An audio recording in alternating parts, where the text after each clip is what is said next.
I've had this weird thought lately of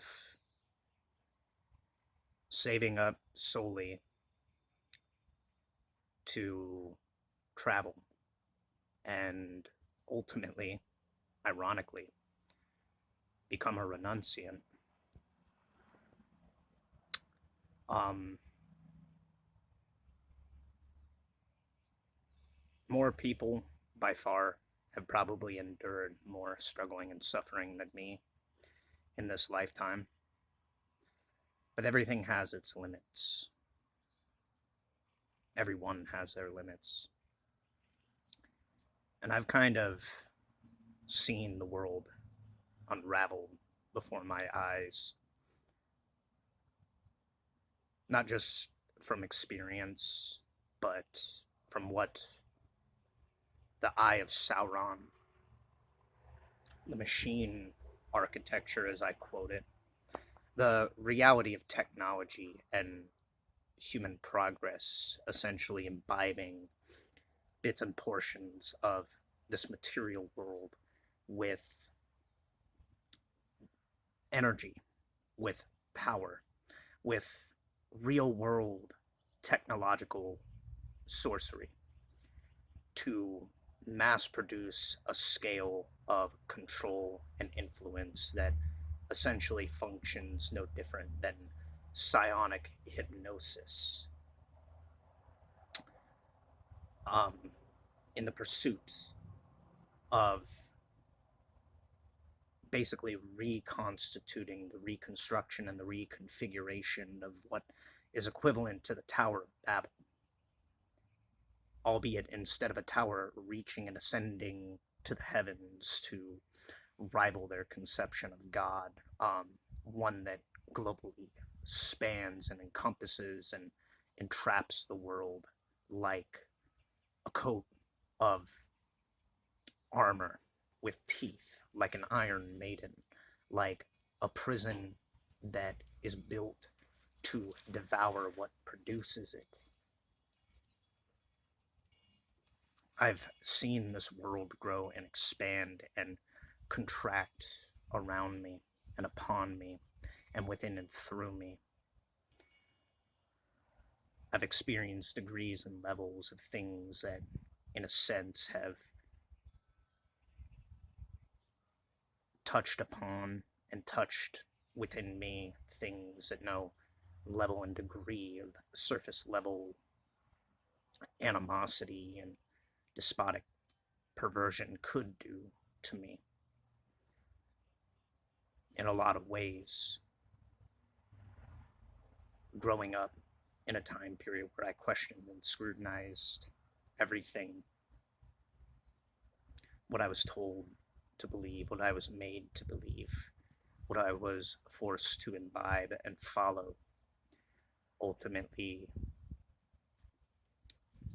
I didn't reject, but walked away from with more questions than answers. And through that level of discrepancy, I was exposed to a very cold and brutal reality, but for good reason and for good purpose, if only ever learning that the mentality of this world is rooted in something absolutely Promethean, as I have began to call it.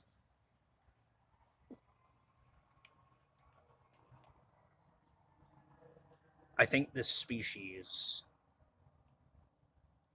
I believe this species is in the final stages of a deteriorated evolution that was essentially gridlocked and confined so forcefully, so rigidly, so dogmatically by a desire to preserve some formality of trait and attribute that could be malleably steered and maneuvered through not understanding or teaching or striving to learn and self reflect necessarily, though these things still thrive and persist in this world. That being as miraculous example of grace and mercy existing on this planet. Ultimately, what has steered and navigated the course of human evolution to the degree where it is deteriorating at the rapid acceleration of what it is experiencing and witnessing now, was done so by human hands and human will. Man wanted to become its own god, and God its wish. It became an architect of death and decay.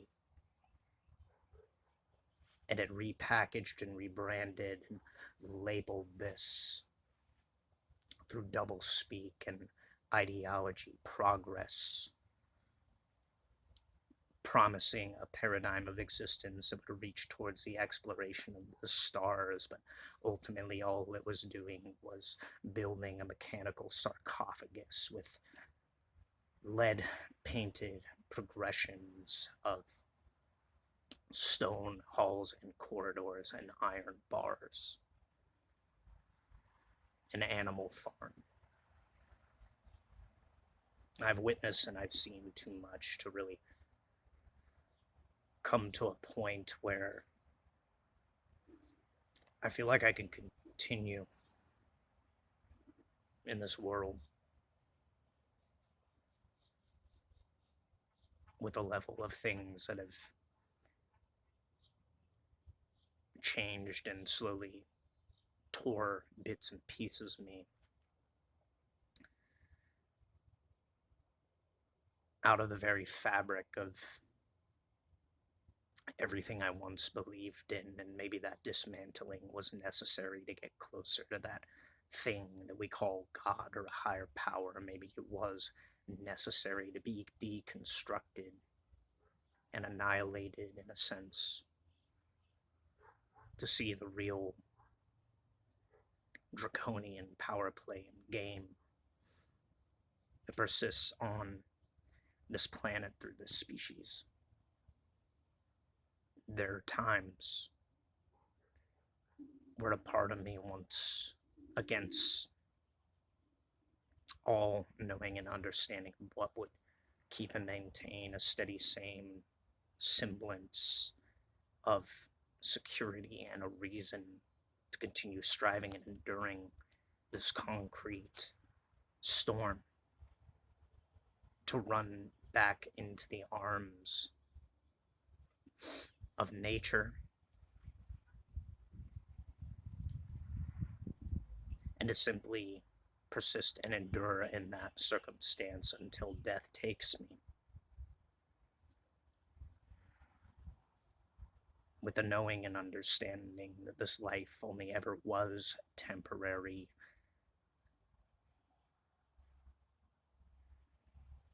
In truth, I think in this time, in this paradigm, no amount of what I say matters. So, in a sense, in a way, with every eye looking through and upon every single one of us, and the literature and language of dystopian novels being sewn into reality like some kind of horror movie, it's redundant to state how oftentimes I find my voice screaming into the void that I have no mouth and I must scream at what I see being born in this reality.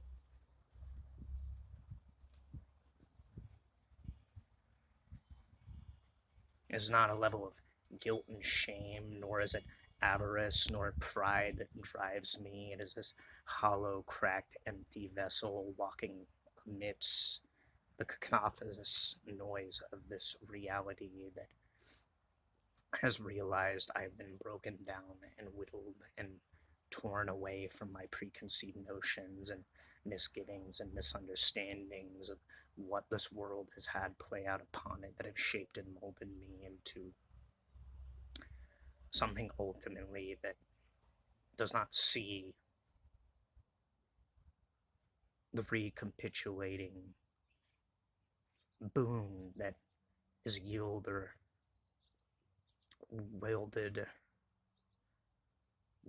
or born out of humanity. I see none of that coming into play. At one point in time, I had fascinating things go through my mind, images and depictions of things ultimately so beautiful, so encompassing and expanding outward with raw potentials that in some semblance were not of this world but could be grounded into this reality by some manner and means. Now, those pathways, those images, they don't exist in my external mind or in my dreams. It's as if the world was encapsulated and taken as a possession by some formality of darkness so oppressive that it ripped all those things away. And yet, within each and every one of us, and still admittedly within me, there is this light of awareness that keeps demons at bay.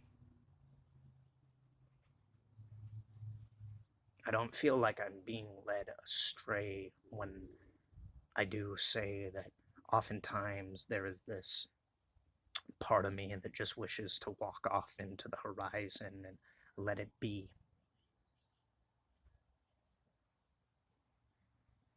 I feel like there's a progression of nature taking place within and through me that is telling me I've seen enough and witnessed enough of the horrors and the atrocities that mankind has produced, and rather than evolving and bridling myself within trying to participate and steer and redirect the navigation of said course, it's better yet to simply live and act in a way in this world that leaves less scars upon its surface and upon the things abiding and living within it than it is to try and circumnavigate a species that will not listen to reason, that has fallen into delusion.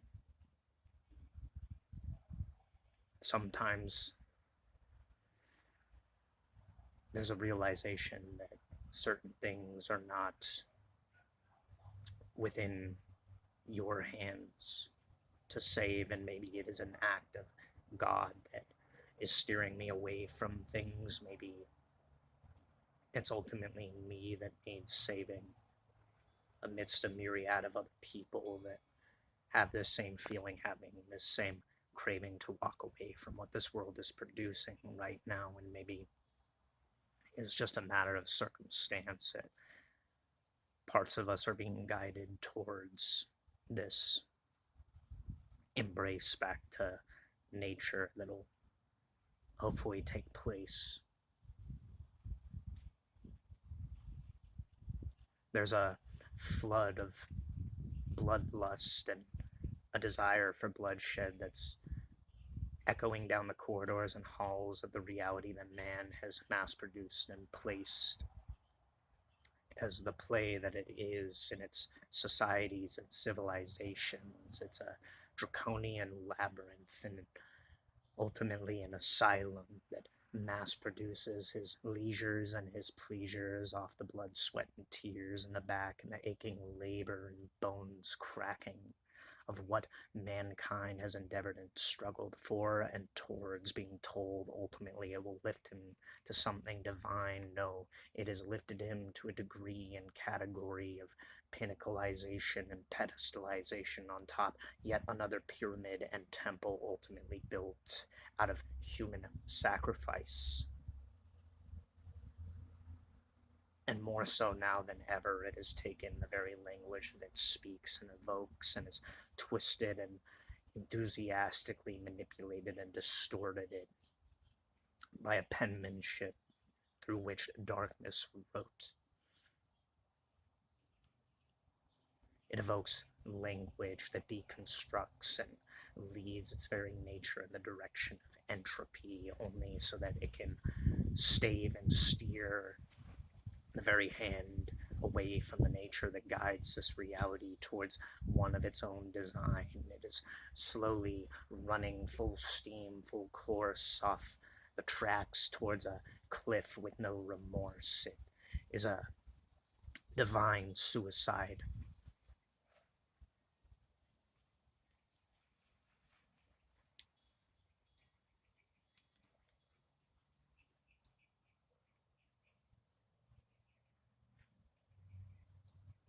There is a raging inferno within humankind that refuses to be snuffed out until it literally sees and creates a repetition of events that it is deemed prophetic.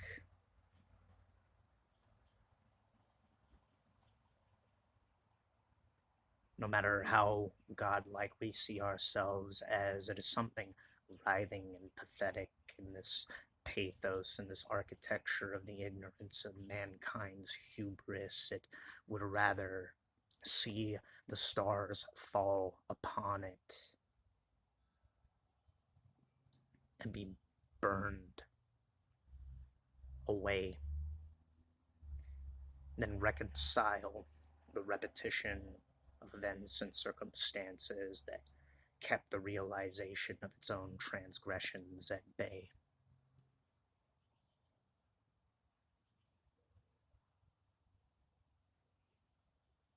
No level of moral preaching, of pieties or histories reaching towards some kind of level-headed idea of repentance or reconciliation. Maybe it just is having faith that the progression of events that we can walk away from ultimately steer us in another course and direction where we can learn from our mistakes and make up for our transgressions in a better way in this world. Maybe this lifetime offers an opportunity for both polarities to exist. Maybe our running into the unfathomable darkness of hell and the abyss for one period and portion of time lets us see how blind we were and struggle and strive out of that collapsing cave of darkness towards some semblance of light. And maybe we too can be the lantern in the dark for other people to see how brightly we burn, but not in a way that scorches the very earth that gives us the ability to stand upon its soil that has so oftentimes through numerous various eons taken in and swallowed death and decay, but allowed us a semblance of growth. Maybe it doesn't take an ideology of swearing oaths to bringing more bloodshed into this world than what already has transpired prior to us. This disturbed and vacuous need for dominance, this lust and thirst for power and control in a world that seems so oftentimes to steer us away from the ability to hold on to or cling on to anything, all the while demanding we must strive and sacrifice and suffer in the name of holding things that are only ever conceptual boundaries and parameters we draw in the sand in a world that ultimately is shifting no different than the shores of beaches and oceans, sifting and depleting everything that washes up on its shoreline, only to break it down to its finest mineral components, and yet again, through the course of millions of years and eons, shape it and give it a new birth in some other formality. We seek through our naivety some way to stave off that test of time, as if humankind and human beings and all the other species that exist and persist on this planet are the only thing that matters. But it's the matter that gave birth to us that ultimately matters. How do we see ourselves as some kind of apex? How do we preach and proselytize through voices of piety and never reach the conclusion of our moral superiority, that it speaks out of this preconceived notion in the depths of our subconscious mind that ultimately we are something that feels and fears its own inferiority in the vast expanse of a universe that produces and amasses all the energy and motion and play in this matter, how it weaves this matrix of materiality around us. We're confounded and all around surrounded and abound within just the ability to breathe and be in what seems like a desperate gasp to escape this amassing fear of our reality.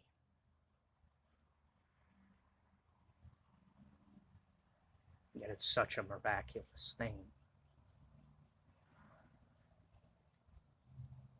Such a light that self-reflection and awareness and the beauty of life can bring. No, we're not perfect. We're not striving for perfection. We're striving for self-reflection so that we can self-correct and steer and navigate the course that through not remorse but understanding comes with realizing through self-reflection and a level and degree of not a toxic poison misconstruing of empathy, but compassion, passion, not sacrifice, not dissecting one another under the knife or subjecting one another, our brothers, through bloodshed. In the name of whatever idea we calculate needs to be strewn upon these sands and fed with more unnecessary death. But the saving of each individual and collective breath and the savoring of what life produces. Life does not have to be this maladapted, misconstrued factory farming and bladed sounding of the alarm for the reaper to sharpen the scythe and reap the harvest under this dissective, divisive knife. We cut and divide everything into pieces, only to see how it writhes and wriggles and worms under that sharpest of edges, not realizing the thing that cuts the deepest is our own perception and the idea beneath that feeds it as something separate.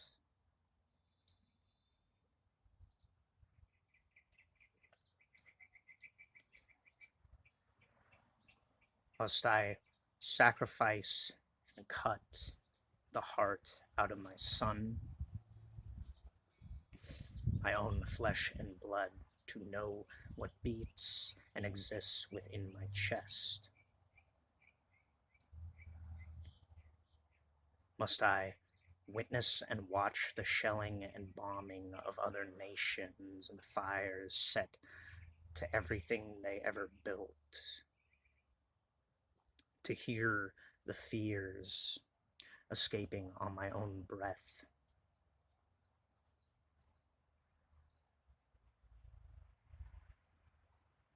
Is the importance of my own existence so piously pedestalized that it can only be construed within ultimately the sacrifice of others? And through their death do I persist in any way that makes me any higher than any other animal left on this world to inevitably decay? Then what separates me from any other existing beast upon this worldly plane? If I do not recognize the humanity within myself and the humanity of my fellow man, if all my thinking and all my creating can deconstruct and kill my own God and make me a God amongst men, so to the degree that it shapes and molds and distorts me to a degree where I become disheveled and malformed, to feel that this form is not enough, that what nature produced ultimately is insufficient and inadequate to my own Malthusian mind, that I come to a degree and level of thought and repetition and memory that I despise and hate myself, and I ultimately seek to tear out my own life and gouge my own eyes out. Am I not horrified from the inside looking out to realize that the outside ultimately is looking within and through me at all given course, direction, and time?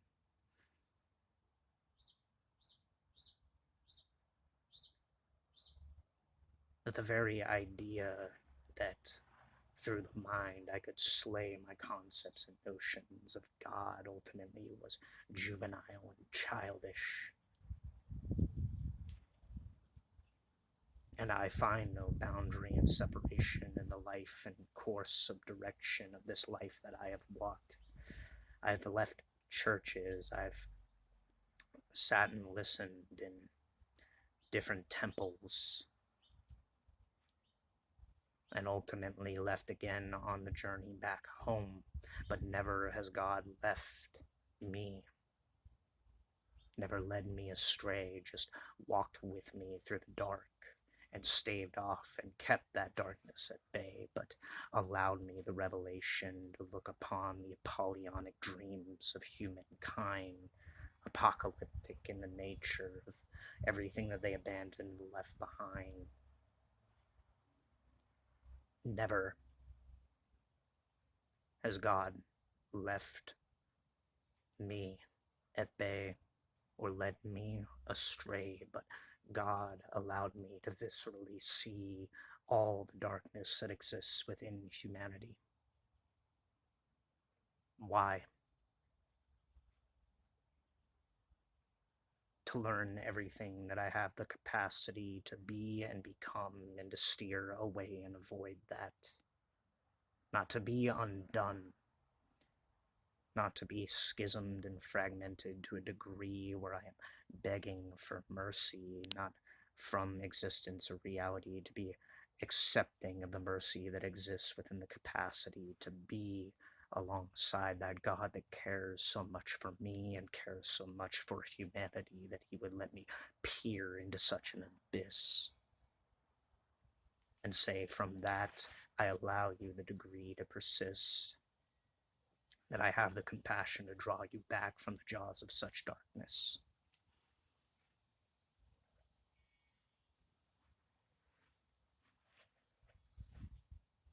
So,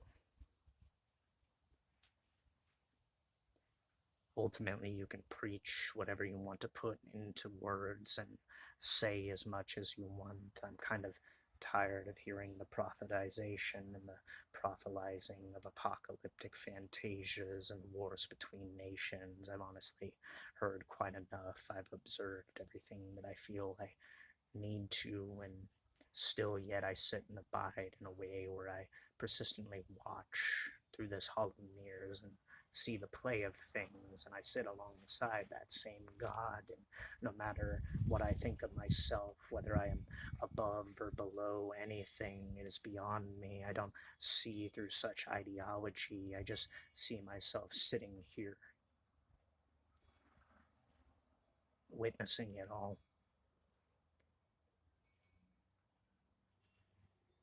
Maybe a naive fool, masquerading, sitting within steady encroaching death's embrace, but I see that more as like a mercy killing than what is being mass produced by the human race, to be slowly and steadily undone, so that that same God I sit with, could shine a little bit of light through that darkness.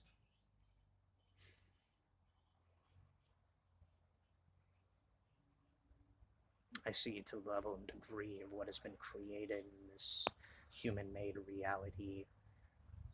I don't need to persist. I don't need to necessarily strive towards a future of brighter tomorrows.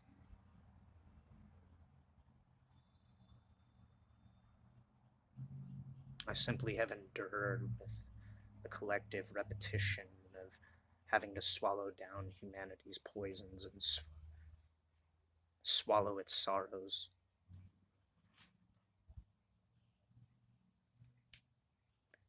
But it's a beautiful thing to recognize within all of that.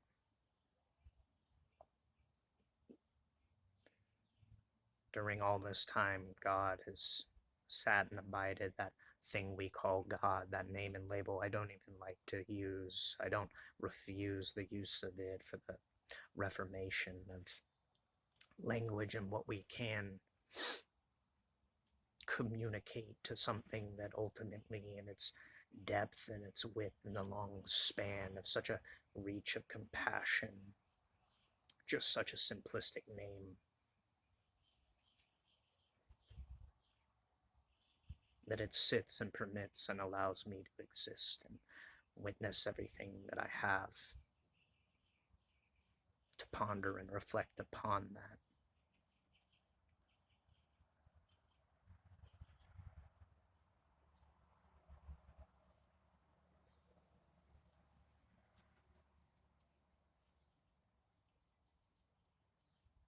Ultimately, I've come to feel that I've been alone for a long period of time, but I'm no longer alone in that isolation. I feel a growing weariness in these bones that protests and proclaims that I'm not here to be a sacrificial lamb in the wars between nations.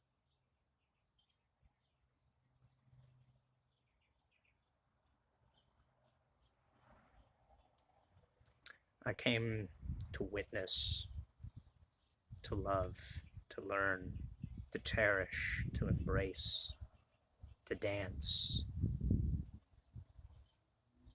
to move through the world at a leisurely pace, not out of laziness or sloth,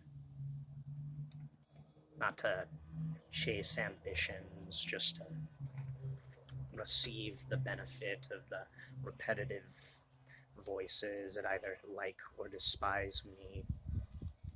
I came simply to abide and exist no different than any other member of the contributing humanity now.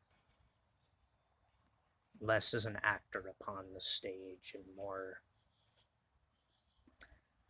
as a story being written onto a page, not to be remembered, just simply to be enjoyed, like the vibrant hum of a tune plucked on a guitar string. I simply oscillate out into the emptiness for any ear to catch and pick up on that singular tune and enjoy or experience.